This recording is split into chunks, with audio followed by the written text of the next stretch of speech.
जुमला पत्र भारतीय जनता पार्टी ने रिलीज किया है। मैनिफेस्टो देखना ये और उसको विश्वास करना ये ठीक नहीं है।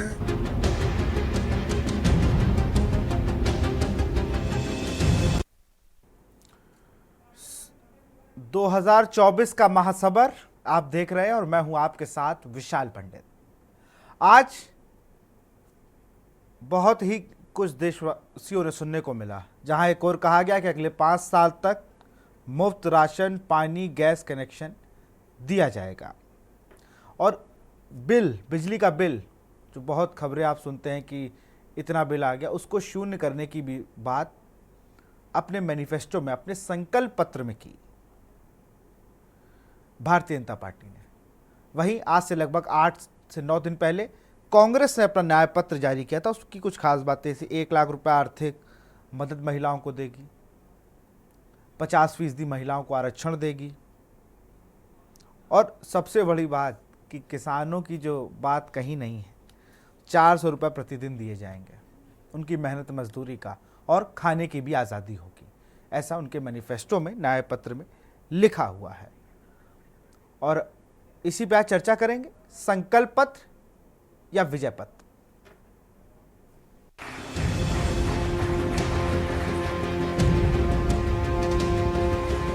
जुमला पत्र भारतीय जनता पार्टी ने रिलीज किया है। मैनिफेस्टो देखना ये और उसको विश्वास करना ये ठीक नहीं है।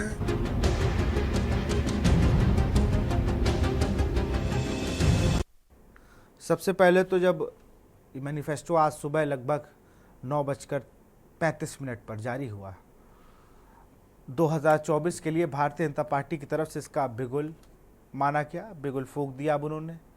संकल्प पत्र का नाम दिया गया है नरेंद्र मोदी, बीजेपी अध्यक्ष जेपी नड्डा, गृह मंत्री अमित शाह, रक्षा मंत्री राजनाथ सिंह समेत पार्टी के कई बड़ी नेता और मंत्री की मौजूदगी में बीजेपी ने अपना घोषणा पत्र जारी किया। इससे पहले कांग्रेस ने भी न्याय पत्र के नाम से 5 अप्रैल को घोषणा पत्र जारी किया था। भाजपा ने अपने घोषणा पत्र में पुरानी योजनाओं का जारी रखना, उनके दायरे बढ़ाना, 2047 तक विकसित भारत बनाने समेत कई बड़े वादे किए हैं। वहीं कांग्रेस ने अपने न्याय पत्र में सामाजिक न्याय के साथ युवाओं, महिलाओं और किसानों को केंद्र में रखकर कई बड़े वादे किए।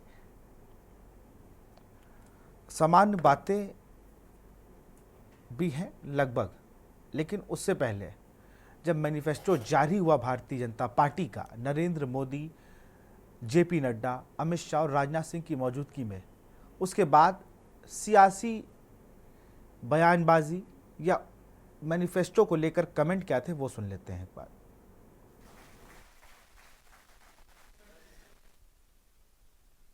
दाम 300 रुपए से 1200 रुपए पहुंच गया, डीजल का दाम 55 रुपए से 90 रुपए पहुंच गया, पेट्रोल का दाम 75 रुपए से 100 रुपए पर पहुंच गया। आज इस देश के हर परिवार को अपना खर्चा चलाने में दिक्कत हो रही है। आज किसान के पास अपनी फसल बेचने का तरीका नहीं है, अपनी आय बढ़ाने का तरीका नहीं है। आज बच्चों के लिए सरकारी स्कूल नहीं है, देश के किसी नागरिक के लिए स्वास्थ्य की सुविधा नहीं है। तो आज जो जुमला पत्र भारतीय जनता पार्टी ने रिलीज किया है, देश के कोई भी लोग उस पर विश्वास नहीं करने वाले हैं। 10 साल में भारतीय जनता पार्टी के जुमलों को पूरे देश ने देख लिया, युवाओं ने देख लिया, महिलाओं ने देख लिया, गृहिणियों ने देख लिया, और इस बार इन जुमलों के खिलाफ देश के लोग जरूर वोट डालेंगे। Thank you.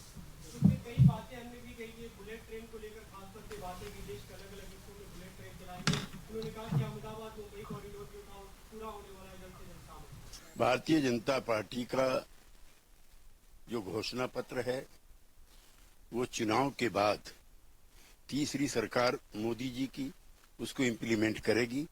इसलिए ये सारी घोषणाएं महत्वपूर्ण हैं, चाहे जॉब फॉर यूथ हो या वुमेन एम्पावरमेंट हो या वीकर सेक्शन की सत्ता में हिस्सेदारी। आशीर्वाद लेना था हम लोगों का। हमेशा हाउस के अंदर वो हौसला बढ़ाते रहते हैं और जब भी कोई सरकार के खिलाफ आवाज़ हम लोग उठाते हैं तो हमेशा साथ देते हैं। हमारे लीडर ऑफ अपोजिशन भी हैं राज्यसभा में, तो उसके लिए मुलाकात हुई। और सबसे महत्वपूर्ण बात जो थी कि जिस प्रकार से जांच एजेंसियों का दुरुपयोग करके विपक्षी नेताओं के खिलाफ कार्रवाई की जा रही है पूरे देश में, उसके विषय में चर्चा हुई। आने वाले दिनों में जल्द ही एक कॉमन मिनिमम प्रोग्राम घोषित किया जाए इंडिया गठबंधन का, एक न्यूनतम कार्यक्रम जो सरकार बनने के बाद, इंडिया गठबंधन की सरकार बनने के बाद हम लोग लागू करेंगे, उसके विषय में चर्चा हुई। और ख़ास तौर से आज जब बाबा साहब की जयंती है तो भारत के संविधान और लोकतंत्र को कैसे बचाना है, इसके लिए कैसे हम लोग एकजुट होकर काम करेंगे, उसके बारे में बातचीत हुई। और मैं समझता हूं कि आने वाले कुछ दिनों में आपको इंडिया गठबंधन का एक कॉमन मिनिमम प्रोग्राम सामने मिलना चाहिए। कोई गारंटी। और एमएसपी मैं बढ़ाऊंगा और एमएसपी को मैं लीगल स्टेटस दूंगा, ये कहा था, यही उसकी गारंटी। और अपने कार्यकाल में उन्होंने ऐसा कोई बड़ा काम नहीं किया जो सारे देश के जनता को, युवाओं को, किसानों को उससे लाभ हो। अब युवा तो नौकरी के लिए तड़प रहे, रास्ते पे आए हैं और इन्फ्लेशन इतना बड़ा है, सभी दाम खाने पीने के और सभी चीज़ें आकाश को पहुँचे हैं, उसकी उनको फिक्र नहीं है। इन्फ्लेशन की, अनएम्प्लॉयमेंट की, और जो उन्होंने पहले पिक्चर बताया, वो क्या बोलते, ट्रेलर बोलते थे वो, तो उस ट्रेलर में ना डीजल की कमी दिखा रही, ना पेट्रोल का दिख रहा है, ना और किसी गैस का, कुछ भी नहीं है। क्या है? और इसने आके इतना बढ़ा दिया कि किसी सरकार ने छोटे से टेन्यूअर में सैकड़ों रुपए नहीं बढ़ाया। और ये आदमी जो 10 साल में गरीबों के लिए कुछ नहीं कर सका, ये सब उदाहरण है आपके पास। तो उसी की फिर मैनिफेस्टो देखना ये और उसको विश्वास करना ये ठीक नहीं है। और इससे भाजपा का मैनिफेस्टो सिर्फ झूठ का पुलिंदा है और प्रधानमंत्री मोदी का फोटो एल्बम है। उस फोटो एल्बम में अमेरिका और इंग्लैंड के राष्ट्रपति और प्रधानमंत्री की फोटो तो लगाई, लेकिन चीनी राष्ट्रपति की झूला झूलने की फोटो नहीं लगा पाए, जिस चाइना ने 2000 वर्ग किलोमीटर जमीन भारत की कब्जा कर ली। भारतीय जनता पार्टी के मैनिफेस्टो की शुरुआत ही 80 करोड़ लोग इस देश में गरीब और उनको राशन देने से हुई है। इसी से समझा जा सकता है कि पिछले 10 साल में भारतीय जनता पार्टी ने देश को कहां पहुंचा दिया। 2014 में बड़े बड़े वादे किए थे युवाओं से, 2 करोड़ रोजगार प्रतिवर्ष के, किसानों को एमएसपी गारंटी का कानून, कर्ज माफी, किसानों की आय दुगनी, महिला सुरक्षा के नाम पर तमाम वादे, देश को, अर्थव्यवस्था को आगे ले जाने का, लेकिन वो सब जुमला साबित हुआ। इसीलिए इस बार के मैनिफेस्टो में युवाओं के रोजगार की बात तक प्रधानमंत्री और मैनिफेस्टो में नहीं कर पाए। तो किस तरीके से सियासत होने लगी जब संकल्प पत्र भारतीय जनता पार्टी का आज सुबह जारी हुआ। उसमें कहा गया कि भाई, कांग्रेस के प्रवक्ता कह रहे हैं कि चीन के राष्ट्रपति को झूला झुलाते फोटो नहीं लगाई गई, तमाम बातें उन्होंने कही। खैर, यूपी में भाजपा सरकार में राज्य मंत्री दानिश आजाद अंसारी ने क्या कुछ कहा मैनिफेस्टो जारी होने के बाद, और उसके साथ साथ सपा के क्या रिएक्शन था, उसको भी सुन लेते हैं। भारतीय जनता पार्टी ने आज अपना संकल्प पत्र जारी किया है और उन्होंने सभी वर्गों को साधने का काम किया है। ऐसे में बातचीत करने के लिए उत्तर प्रदेश अल्पसंख्यक राज्य मंत्री दानिश आजाद अंसारी जी हमारे साथ में हैं। सर, भारतीय जनता पार्टी ने आज अपना संकल्प पत्र जारी किया है, कैसे देख रहे हैं इस पत्र को? ये जो संकल्प है मोदी की गारंटी का, निश्चित तौर पे ये समाज की ज़रूरतों को समझते हुए हमेशा हमारी मोदी सरकार ने सकारात्मक भाव से सकारात्मक दिशा में ठोस कदम उठाए हैं। बीते 10 सालों में पूरे देश ने देखा कि किस तरीके से प्रधानमंत्री मोदी जी ने जन जन के विकास को सुनिश्चित करने के एजेंडे के साथ काम किया है, जन जन को विकास की तरफ आगे बढ़ाने के एजेंडे के साथ काम किया है, नौजवानों के हाथों को सशक्त करने का काम किया है, महिलाओं को समाज के मुख्य धारा से जोड़ने का काम किया है, पासमानदा अल्पसंख्यक समाज को विकास की तरफ और तेजी से आगे बढ़ाने का काम किया। तो हमारे तमाम 10 सालों का जो अथक हमारा परिश्रम है मोदी सरकार का, वो परिश्रम के प्रति आज जनता के अंदर एक विश्वास है। निश्चित तौर पर 2024 का जो लोकसभा चुनाव है, उस चुनाव में हम पूर्ण बहुमत के साथ 400 पार के आंकड़े के साथ तीसरी बार फिर से प्रधानमंत्री मोदी जी प्रधानमंत्री पद की शपथ लेने जा रहे हैं। और इस शपथ में सबसे बड़ी भूमिका हमारे देश के जन जन की होगी। विपक्ष फिर से एक बार सवाल उठाया है, कहा है कि शपथ पत्र जुमलेबाजी पत्र है। देखिए, विपक्ष अगर सही से पढ़ेगा तो निश्चित तौर पर देखेगा कि शपथ पत्र का जो हमारा संकल्प पत्र है, उसके एक एक जो शब्द है वो पूरी तरीके से ईमानदारी से भरा वो शब्द है। एक एक शब्द में हमने जनता के प्रति अपनी कर्तव्य निष्ठा को दर्शाया है। एक एक हमारे वादे में जनता के प्रति हमारी जो जिम्मेदारी, उस जिम्मेदारी की झलक आप देखेंगे। हमने बीते 10 सालों में जो ईमानदारी से काम किया है, उस 10 सालों का आईना भी उस संकल्प पत्र में दिखेगा और भविष्य में आने वाले समय में हम क्या करने वाले हैं उसका भी एक आपको रोड मैप दिखेगा।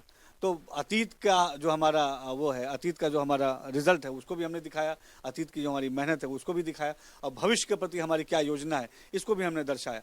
तो निश्चित तौर पे हम आज पूरी ईमानदारी से, मेहनत के साथ, पूरे डेडिकेशन के साथ प्रधानमंत्री मोदी जी भारत के विकास को सुनिश्चित करने के लक्ष्य के साथ आज संकल्पित हैं और निश्चित तौर पर इस संकल्प को हम पूरी ईमानदारी से जरूर पूरा करेंगे। विपक्ष एक आरोप ये भी लगा रहा है कि हमारे मैनिफेस्टो से चोरी कर करके भारतीय जनता पार्टी ने अपना मैनिफेस्टो जारी किया।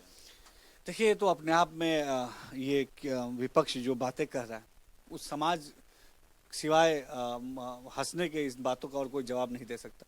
क्योंकि आज विपक्ष जो है उसके पास कोई एजेंडा नहीं है, मुद्दा नहीं है।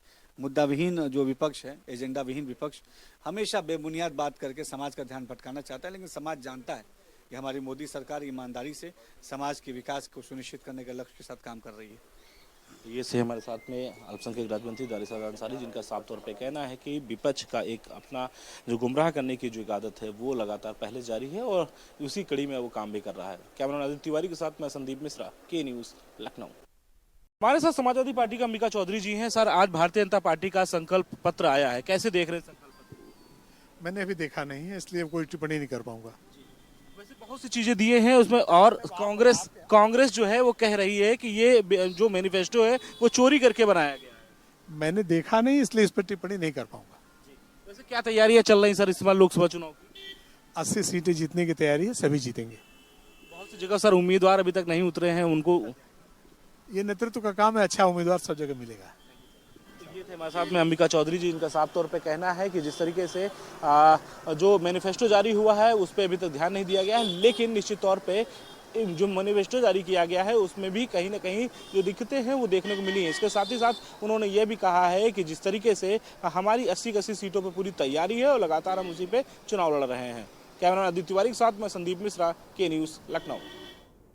समाजवादी पार्टी से विधायक हमारे साथ में इस समय है। सर, भारतीय जनता पार्टी इस समय संकल्प पत्र आज अपना जारी की है, कैसे भारतीय जनता पार्टी ने आज अपना संकल्प पत्र जारी किया है, कैसे देख रहे हैं? हम ओकरा देखे नहीं पन भैया, जो अखिलेश भैया वाला हमारे इंडिया गठबंधन के संकल्प पत्र है वो आम जनमानस के लिए 100% फायदा है और हमें यकीनन हर जात धर्म के लोगों को उससे जो है मजबूती मिलेगी और भारत उच्च शिखर पे पहुंचेगा और साथ साथ सुल्तानपुर और इसौली और हमारे प्रदेश के लोग खुशहाली में आएंगे। हम इंडिया गठबंधन पढ़े ना, हम पढ़े नहीं कि क्या बताइए हम जो है। अच्छा, इंडिया गठबंधन से ही कांग्रेस की तरफ से जो बयान जारी होता है उसमें साफ तौर पे संकल्प पत्र में कहा जाता है कि जुमलेबाजी है इस पत्र। देखा ये सब कुछ नहीं ना, अभी अखिलेश भैया के जो है आशीर्वाद हमारे ऊपर है और कांग्रेस के जो है अखिलेश भैया के साथ है और समाजवादी पार्टी के अखिलेश भैया के ऊपर पूरा सपोर्ट है।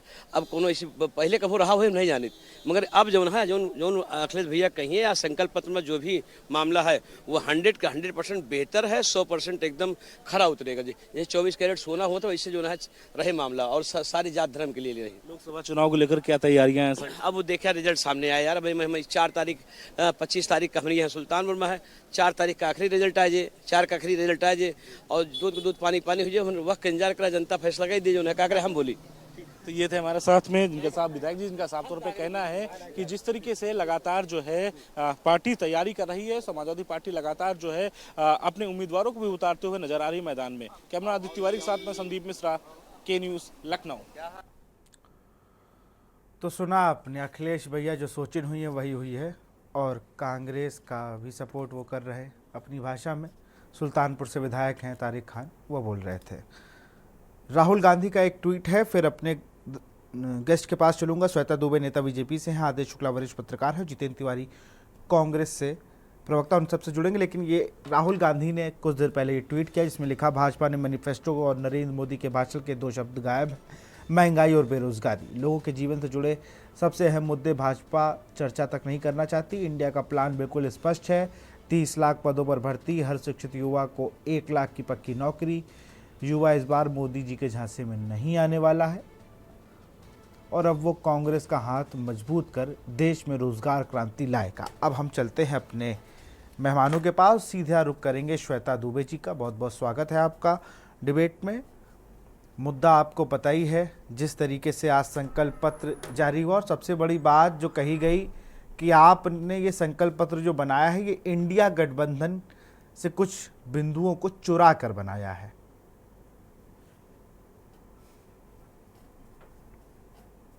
नहीं जी श्वेता जी, आपको आवाज आ रही है मेरी? जी जी जी, मैं कह रहा हूँ आज संकल्प पत्र जारी होता है आपकी पार्टी का, उस पर इंडिया गठबंधन या फिर कहें कांग्रेस ने खूब जमकर हमला बोला। उन्होंने कहा कि हमारा जो न्याय पत्र है उससे चोरी करके अपना संकल्प पत्र बनाया गया है। ये बात बेबुनियाद है। कांग्रेस ने कहां सर्व समाज को लेके चली है। कांग्रेस का जो घोषणा पत्र है वो तो मुस्लिम लीग का घोषणा पत्र लग रहा है, और हमारा जो पहली बात तो हमारा घोषणा पत्र नहीं है, हम संकल्प पत्र है। हम जो संकल्प लेते हैं चुनावों के बाद उनको पूरा करते हैं, और इस बार हमारा जो संकल्प पत्र है उसका एक एक शब्द मोदी जी की गारंटी है। हमने 4 वर्गों को विशेष रूप से लिया है, जिसमें गरीब हैं, युवा हैं, किसान है और नारी शक्ति है। इन सबको इसमें हमारा पूरा समाज समाहित हो रहा है और इनको साथ लेकर हमको चलना है, और ठीक चुनाव के बाद हम अपने जो संकल्प पत्र है उस पर कार्य करना प्रारंभ कर देंगे। ये बात सर्वथा निर्मूल है कि हमने कांग्रेस से कुछ चुराया है। बिल्कुल, कुछ चीज़ें हैं जैसे मैं पूछना चाह रहा था कि अगले 5 सालों तक मुफ्त राशन, पानी और गैस कनेक्शन दिए जाएंगे। एक तरफ हम बात कर रहे हैं कि हमने बहुत ज़्यादा लोगों को गरीबी रेखा के नीचे से हटा दिया है, अब हमारे देश में गरीबी नहीं बची है। दूसरी तरफ ये कहना कि 5 साल तक मुफ्त राशन दिया जाएगा, ये सवाल लगातार उठ रहा है, तो इस पर भी थोड़ा अगर आपको जानकारी हो। जी देखिए, ये तो नहीं कहा जा सकता है कि कोई भी अगर चीज लागू होती है, या क्योंकि ये सामाजिक वो है, इसका कोई वैज्ञानिक वो नहीं कि 99.9% रिजल्ट आ जाए। कोई भी योजना लागू की गई, उसका इम्प्लीमेंटेशन किया गया, तो उससे कुछ वर्ग में सुधार हुआ। गरीबी रेखा से कुछ लोग ऊपर हुए, सामान्य उस पर आए, लेकिन अभी भी भारत एक बहुत विशाल जनसंख्या वाला देश है। तो उसमें अगर आप कहिए कि पिछले 10 सालों में कोई समस्या नहीं रह गई, सारे लोग समस्याओं से मुक्त हो गए, सब एकदम राजसी जीवन जीने लगे, तो ऐसा संभव, और ये संभव नहीं है। हम क्या, कोई भी सरकार इस संकल्प को पूरी तरह से 100% लागू नहीं कर सकती है। तो जो हमारे भाई बहन पिछड़े हुए हैं, मतलब जो गरीबी रेखा से नीचे हैं, या उनको हम उनको भोजन दे रहे हैं, हम उनको सहायता प्रदान कर रहे हैं। हमने पूरा जीवन यापन नहीं कर रहे हैं कि अब उनको कुछ करना नहीं है, वो हाथ पर हाथ रख के बैठ जाए, ऐसा हम नहीं कर रहे हैं। हम जो है उनको सहारा दे रहे हैं। तो सरकार की तरफ से जो भी सहूलियत हो सकती है वो हमारे द्वारा उनको प्रदान की जा रही है। राहुल गांधी कह रहे हैं कि इस बार क्या हो गया भाई, महंगाई और बेरोजगारी की बात नहीं कर रहे हैं नरेंद्र मोदी या बीजेपी अपने संकल्प पत्र पे। देखिए, ये भाजपा का संकल्प पत्र है, ये राहुल गांधी जी के अनुसार कैसे बन सकता है? वो क्या चाहते हैं उसको हम कैसे इम्प्लीमेशन कर सकते हैं अपने संकल्प। लेकिन मैम, महंगाई तो हम लोगों को भी है, महंगाई तो सबको लग रही है, आपको भी लग रही होगी, हमें भी लग रही है, आदेश शुक्ला जी को भी लग रही है और जितेंद्र तिवारी को भी लगेगी जब पेट्रोल डलाने गाड़ी में जाते होंगे। ना विचार हो सकता है, वो भाजपा के संकल्प पत्र में कैसे आ सकता है? बिल्कुल सही बात है, पेट्रोल तो किसी के संकल्प पत्र में आ ही नहीं पा रहा है, पता नहीं क्यों कुछ दिक्कत होगी। चलिए आदेश शुक्ला जी के पास चलेंगे, वरिष्ठ पत्रकार हैं। कैसे देखते हैं दोनों मैनिफेस्टो को अगर बात की जाए? इस एक तरफ न्याय पत्र है, एक तरफ संकल्प पत्र है, और सबके पास एक गारंटी तो सब दे रहे हैं, गारंटर कौन है? सबसे बड़ा सवाल ये है कि इन दोनों पार्टियां जो गारंटी दे रही हैं, इनका गारंटर कौन बनेगा? जनता है अपनी गारंटर। देखिए ऐसा होता है, ये चुनाव का वक्त और चुनावी उत्सव है। चुनावी उत्सव में हर पार्टी अपना अपना एक सिस्टम लेके आई है। अब उसको आप घोषणा पत्र कह लीजिए, संकल्प पत्र कह लीजिए, विजन डॉक्यूमेंट कह लीजिए, उसने सबने अपने अपने स्टाइल से सबको सजाया। अब जैसे होता है कि कोई हमारे यहाँ उत्सव होता है, होली होती है, दिवाली होती है, तो किसी की दुकानों में एकदम माल खत्म हो जाता है और किसी की दुकानों में माल रखा रहता है। तो चुनाव को उत्सव की तरह देखिए। तो चुनावी उत्सव में होता क्या है कि हर आदमी अपने स्टाइल से सजा रहा है, हर पार्टियों ने अपने स्टाइल से अपने वादों को सजाया। इसको सजाना ही कहा जाता है एक तरीके से।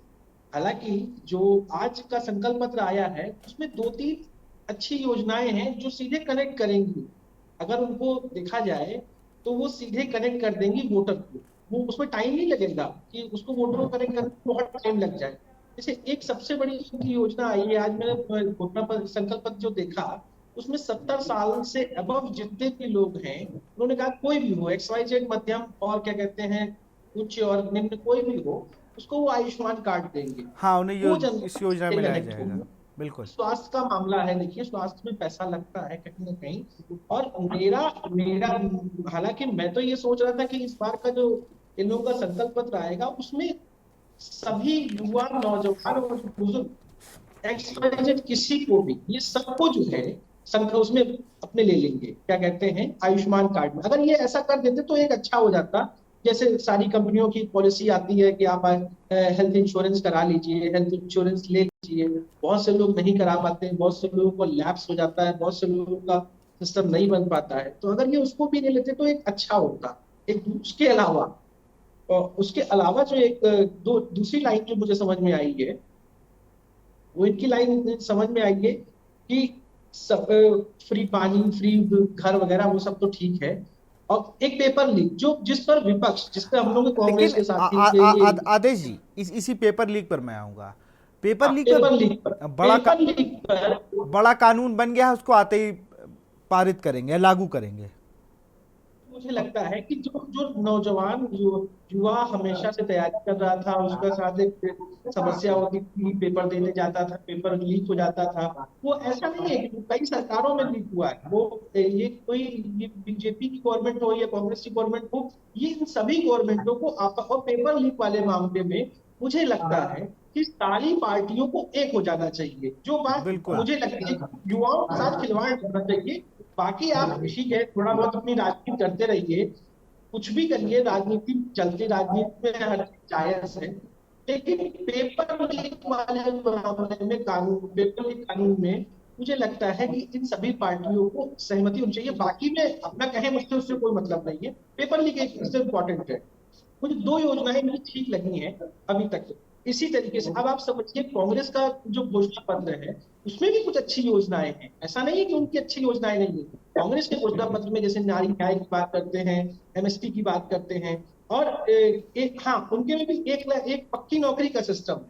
अब ये देखना है कि नौकरी मिलना पेपर लीक के थ्रू और नौकरी क्या कहते हैं देना, नौकरी युवाओं को लेकर दोनों भी पार्टियों ने अपने आप को लाने की कोशिश करी है। अब देखना ये है आने वाले समय में कि युवा किसकी तरफ ज्यादा जाता है। बात दोनों की सही है, हम बख्शेंगे नहीं, ये कह रहे हैं हम पक्की नौकरी देंगे, दोनों की बातें अच्छी है। अब ये देखना है। पर आदेश जी एक चीज और भी है, जैसे मैंने अब आपने एक लाइन मुझे लगता है छूट गई, महिलाओं को इन्होंने कहा है, कांग्रेस की पहले बात करूंगा, महिलाओं को सरकारी नौकरियों में 50% आरक्षण और गरीब लड़कियों को सालाना 1 लाख रुपए की आर्थिक मदद देगी। ये कांग्रेस ने अपने पत्र में जारी किया है। वहीं अगर बात करें हम भाजपा के संकल्प पत्र की, तो 1 करोड़ बहनें लखपति दीदी बन गई हैं, आगे 3 करोड़ को बनाएंगे।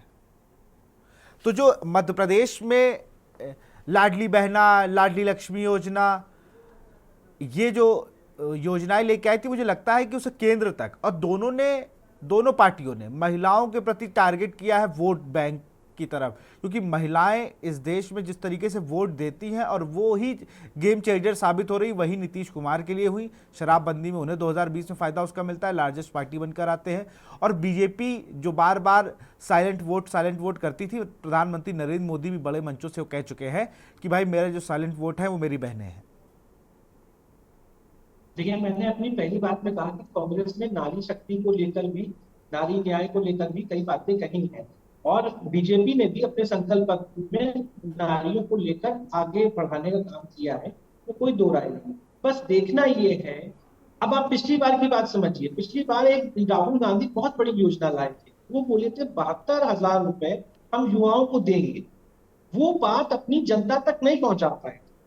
अगर वो जनता तक पहुंच गई होती तो 72,000 कम नहीं होता है। एक युवा के लिए 72,000 इंपॉर्टेंट होता है। मुझे उस समय पे घोषणा पत्र आया था तो मैंने कहा था ये इसकी अच्छी लाइन है, हो सकता है कि लेकिन उधर नहीं गया।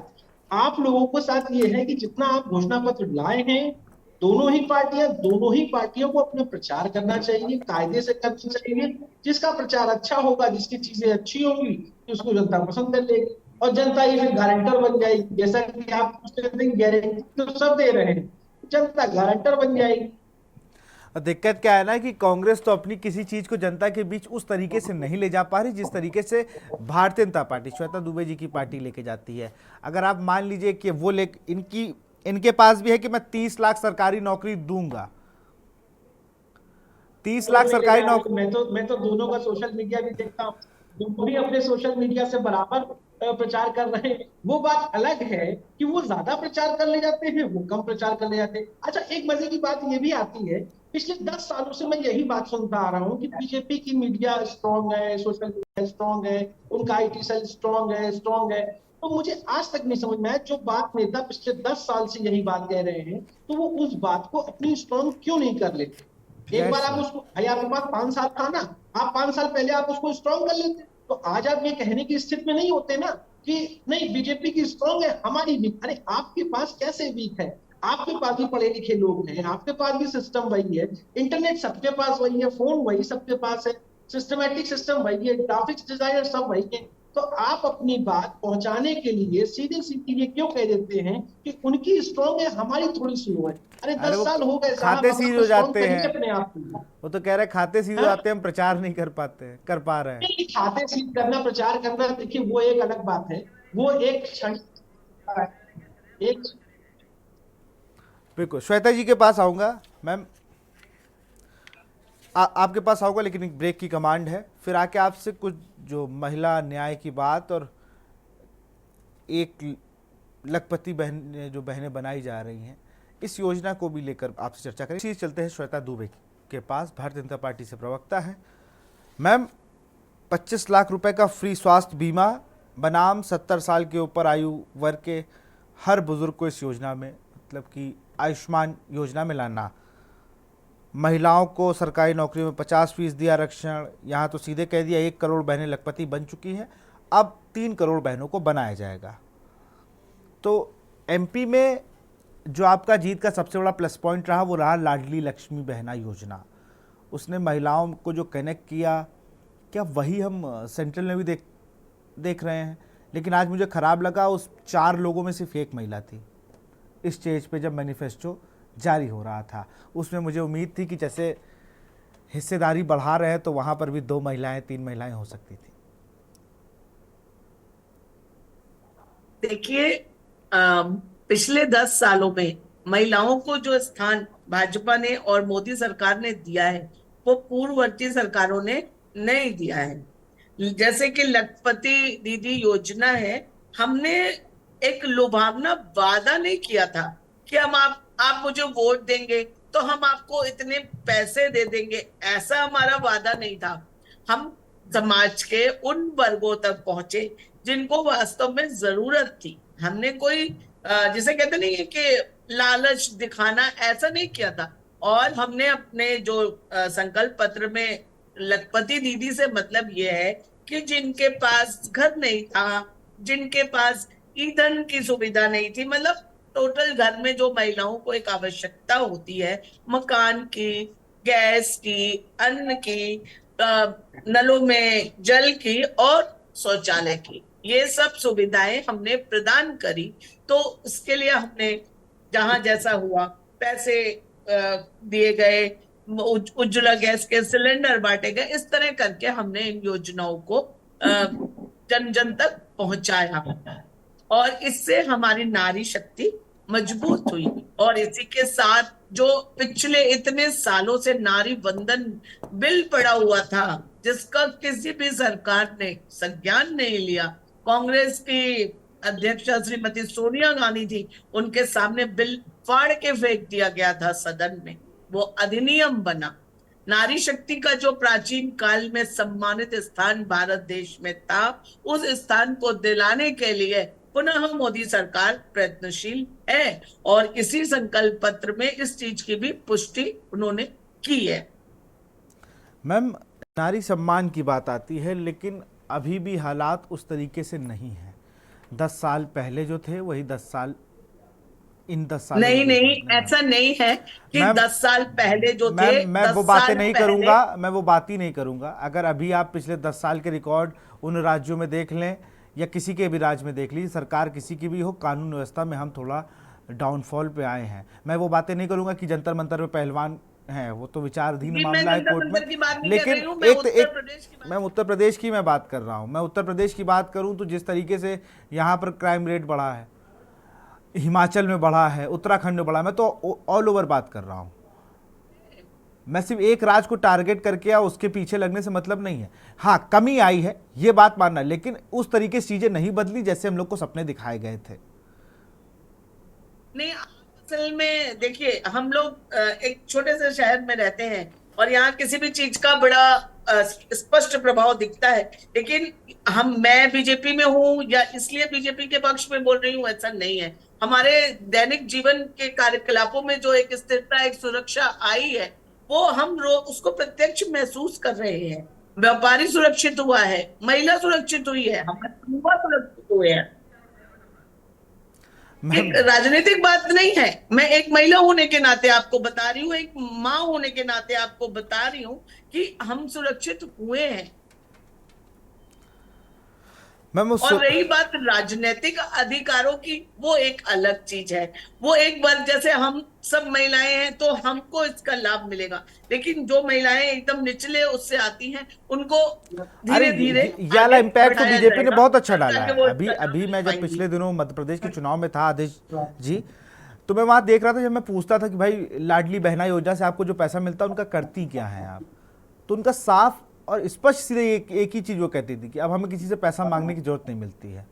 अगर महीने में 2000-3000 रुपये आ रहा है, तो अगर हमें कुछ करना है, हम कुछ करना चाहते हैं, हमने सिलाई मशीन ले ली है, हमने ये कर लिया है, हमने कोई और रोज़गार के सामान ले लिया है जिससे हम रोज़गार कर सकते हो, तो इस तरीके की महिलाएं बात करती थी। वो तो मैं मान ही रहा हूँ उस चीज़ को, क्योंकि मैंने खुद चीज़ें वो देखी हैं। वही सेम चीज़ कांग्रेस ने भी कही थी अपने घोषणा पत्र में। वहाँ पर उल्टा था, वहाँ पर जब बात की गई कि हम आपको 2500 रुपये महीना देंगे और हर 3 महीने में ये किस्तें आएंगी। रक्षाबंधन से पहले भी वो किस्त नहीं थी, लेकिन 251 रुपये सारी बहनों के खाते में पहुंचे थे, शिवराज जी ने जैसा वादा किया था। फिर मुझे लगता है 17 को वोटिंग थी और 10 तारीख को सबको किस्त आ गई थी। लेकिन एक बड़ा सवाल ये है कि एमपी से ये उठा और कहीं अभी ये उस तरीके से काम नहीं कर पा रहा है। अगर उत्तर प्रदेश की बात करें, यहाँ पर उन योजनाओं के नाम अलग हैं, लेकिन उतना फ़ायदा मिलता दिख नहीं रहा है। प्रधानमंत्री आवास योजना खूब बन रहे हैं, शौचालय खूब बन रहे हैं, उज्ज्वला योजना का खूब हमें असर देखने को मिल रहा है, लेकिन जो सूर्य योजना है उसमें कहीं ना कहीं अभी अधिकारियों को बहुत काम करने की, आदेश जी, वहाँ पर बहुत अभी काम करने की ज़रूरत है, ऐसा मुझे लगता है। आपकी इस पर क्या राय है? कि कोई भी योजना 99.9% लागू नहीं हो पाती है। एक योजना आप भूल रहे हैं, ये अभी कुछ दिन पहले हम लोगों ने भी इसको बहुत वो किया है, विकसित भारत के अंतर्गत आई है, नमो दीदी ड्रोन योजना। हाँ, ड्रोन ड्राइवर बनाने के लिए, बिल्कुल, माध्यम से ड्रोन के द्वारा यूरिया का छिड़काव करना, जो एक बहुत लेंदी प्रोसेस होता था, उसको बहुत सुगम बनाया गया है। और एक ड्रोन खरीदेंगे, मतलब जो हमारे स्वयं सहायता समूह की दीदी, और वो सबको ये उपलब्ध कराएंगी। तो ये योजना भी, मतलब मोदी सरकार ने हर योजना में महिलाओं को केंद्र बिंदु में रखा है, क्योंकि नारी ही परिवार का आधार होती है। इस चीज को समझा है उन्होंने। राशन कार्ड हमारे नाम हुआ है, और जितनी भी योजनाएं हैं, आयुष्मान कार्ड भी लगता है मुझे महिलाओं के ही नाम महिलाओं है। के नाम है। जी आदेश जी, इसमें कहीं ऐसा तो नहीं कि सिर्फ महिला वोट को टारगेट किया जा रहा है और पुरुष वर्ग नाराज हो जाए? आदेश जी। देखिए मेरा हमेशा से मानना रहा है कि चाहे कांग्रेस हो चाहे बीजेपी हो, दोनों ही या तो अपर क्लास के लिए सोचती है या तो निम्न क्लास, मध्यम वर्ग को बहुत कम सोचती है, क्योंकि ये मानते हैं कि मध्यम वर्ग इनका वोटर नहीं होता है, कि वोट डालने जाता ही नहीं। ऐसा नहीं है, अब मध्यम वर्ग के लोग भी वोट डालने जाते। कहीं जब वो योजनाएं अगर आप देखिए, अगर वो पक्की नौकरी की बात कर रहे हैं तो वो पेपर लीक के कानून की बात कर रहे हैं। लोगों ने भी जो है मध्यम वर्ग को टारगेट किया। मध्यम वर्ग में जो मैंने कहा ना कि अभी वो 70 साल से अब जो है उन्होंने कह दिया है कि कोई भी हो XYZ हम उसको आयुष्मान पे ले आएंगे। तो इन्होंने कहीं ना कहीं अब मध्यम वर्ग को टारगेट करना शुरू किया है। कुछ चीजें ऐसी हैं कि अगर वो मध्यम वर्ग को जाने छोड़े, क्योंकि मध्यम वर्ग कम्युनिटी बहुत गंभीर, मध्यम कम्युनिटी अच्छी होती है और वो शहर में रहता है और गांव में जो बताता है वो होता है। हालांकि गांव वालों को इस समय बहुत अच्छी है भाई, दोनों ही की, मैं देखिए दोनों की बात करता हूँ, मैं किसी पार्टी की नहीं, बिल्कुल बिल्कुल। अब देखना ये है कि राहुल गांधी अपने आप को पिछली बार 72,000 नहीं बेच पाए, नहीं कर पाए थे कि वो 72,000 को प्रचारित नहीं कर पाए थे। पिछली बार उन्होंने कहा था मैं 72,000 आदमियों को दूंगा, नहीं कर पाए थे। इस बार देखना है कि वो अपनी पक्की नौकरी और क्या कहते हैं नारी शक्ति, MSP, इन सभी योजनाओं को आगे लेकर वो चले हैं। क्या वो इस बार आगे चल पाएंगे, ये तो 4 जून को ही पता होगा। और इसी तरीके से मोदी जी को भी देखना है कि जिस तरह के राहुल जी चल रहे हैं उस तरह के मोदी जी भी अपना एक अलग, मोदी जी का अपना 10 साल का एक कार्यकाल हो गया है, उनका एक विजन अलग हो गया है। उनके हर उसमें आ रहा है मोदी की गारंटी 24/7, और वो बोलते हैं 24/47 तक, उसको पूरा इलेबरेट भी करते हैं। 24/7 वो उसको इलेबरेट भी करते हैं, क्योंकि 2047 और 24 घंटे वाला भी उनका भी चल रहा है, गारंटी वाला। अगर आप उसका कोई भी विज्ञापन उठा के देख लीजिए तो उसमें यही बात आती है। अभी मैं दोनों के ही जो छोटी छोटी क्लिप्स हैं, चाहे कांग्रेस की हो चाहे बीजेपी की हो, कितनी आसान भाषा में कौन समझा रहा है अपने मैनिफेस्टो को। तो कहीं ना कहीं इस बार कांग्रेस के भी आप क्लिप्स देखिए, बहुत छोटी सी बात, एक योजना का एक चेंजमेंट तो आया है। आदेश जी, ये मानिएगा आपकी चेंजमेंट आया है कांग्रेस के प्रचार में, इस बार कुछ आया लेकिन चेंजमेंट आया है। कहीं ना कहीं एक क्लिक आया है, ये नहीं कह सकते। मैंने अभी वही देखा। अब उसमें भी मैं थोड़ा टेक्नोक्रेट हूँ, इन सब चीजों को बड़ी ही बारीकी से देखता हूँ, क्योंकि जैसे अभी फोन का एक स्टाइल चल रहा है, जैसे आप दिन भर रील देखते होगे, आप रील स्वैप करके देखते होगे, और एक हॉरिजॉन्टल होता है, एक हॉरिजॉन्टल होता है। तो 2 तरीके का फोन यूज करने का तरीका होता है। जैसे मैं इस समय आपसे बात कर रहा हूँ तो फोन को लिटाकर तब उसको आपसे डिबेट कर रहा हूँ, और एक होता है कि सीधा खड़े रख के। तो मैं वही देख रहा था कि अगर कांग्रेस का मैनिफेस्टो का छोटा छोटा वीडियो देखिए तो वो हॉरिजॉन्टल है अभी भी, और जो आज इनका रिलीज हुआ है संकल्प पत्र, उसका एकदम रील के अंदाज में है। बिल्कुल वो तो रेशियो सेट है कि भारतीय जनता पार्टी अपने सारे वीडियो पिछले जब से रील का ट्रेंड आया है तब से वो रील फॉर्मेट में ही ले आई है, और ये बाध्य कर दिया गया है सारे पेजों को और उनके जो हैंडलिंग करते हैं और उनके मैनेजर्स को। तो फिर ये है, सोशल मीडिया पर तो आप थोड़ा पीछे हैं। कांग्रेस के लिए ये बात है कि उस तरीके से अपनी चीज़ को दिखा नहीं पाती है, चाहे वो ये कर्ज माफ़ी की बात हो, जब वो यूपी में चुनाव लड़ रहे थे या MP में लड़ रहे थे, उस तरीके से नहीं कर पाए। बिजली बिल माफ़ की बात उन्होंने पहले स्टार्ट की, लेकिन वो अपनी चीज़ों को उस तरीके से जनता के बीच ले जा ही नहीं पाए। कि अब जैसे उनका एक कॉन्सेप्ट आ रहा है कि अग्निवीर योजना जो भी चल रही है वो आएंगे सत्ता में तो उसको खत्म करेंगे। अग्निवीर योजना खत्म करने का तो प्लान है, लेकिन अग्निवीर योजना को आगे इस्टेब्लिश करने का अगर कोई प्लान होता तो वो एक अच्छा होता। जैसे उसमें कुछ नहीं कहते, हम सत्ता में आएंगे, हम अग्निवीर योजना है, हम इसको 3 साल का वो कह रहे, हम इसको 6 साल बढ़ा के और इस पे पेंशन कर देंगे। पब्लिक उस पे विश्वास करती। आप कहते हो जो चीज जिसको मिल रही है, आज अगर वो चीज उसकी खत्म हो जाएगी तो पब्लिक आपसे नाराजगी लेगी। आप कह दो ये नहीं ठीक है, और फिर घूम फिर के बात वही आएगी कि बीजेपी जो बार बार कहती है, मोदी कहते हैं कि ये जो देश को योजनाओं को बंद करने का काम कांग्रेस करना चाहती है, घूम फिर के बात उन्हीं सब में आ रही है। वही कहने का मतलब है कि अपनी योजनाओं को कौन आगे तक पहुंचा पाएगा, कौन जनता तक ले पाएगा, ये हम लोग को 4 जून को ही पता चल पाएगा। हाँ, और बिल्कुल एक उत्सव की तरह आज बकायदा कार्ड आ गए हैं दोनों। उत्सव में हम लोग को थोड़ा खुशनुमा माहौल बनाए रखिए। मैं अपने साथी नेताओं से भी आपस में कहता हूं कि आपस में झगड़ो मत। 4 जून के बाद तुमको भी यही रहना है, समाजवादी पार्टी हो, बसपा हो, कांग्रेस हो, बीजेपी हो, मैं कहता हूँ झगड़ा मत करो। फिलहाल एक आप लोग अपनी बात करो। मुझे तो लगता है एक ये मेला है, ये उत्सव है, इस उत्सव के पासेस दोनों ही मेलों से आ चुके हैं। अब जिसको जनता ज्यादा अच्छा पसंद कर ले। फिलहाल बहुत बहुत शुक्रिया आदेश जी आपका, और श्वेता जी आपका भी बहुत बहुत शुक्रिया आपसे जुड़ने के लिए, तमाम जानकारी देने के लिए। तो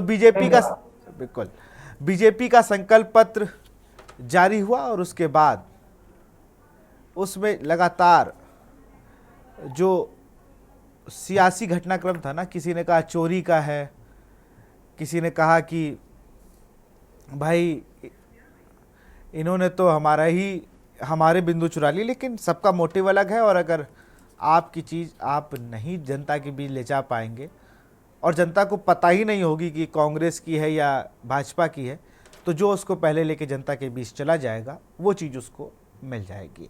4 जून को नतीजे आने हैं, कुछ ही दिन बचे हैं पहले चरण के लिए, और जैसे जैसे ये चुनाव नज़दीक आते जाएंगे या जैसे जैसे चरण ख़त्म होते जाएंगे, वैसे वैसे कहीं ना कहीं आपको ये आरोप प्रत्यारोप का जो दौर है ये और तेज हो जाएगा। फिलहाल 2024 के महासमर में इतना ही। देखते रहिए के न्यूज़ इंडिया। नमस्कार।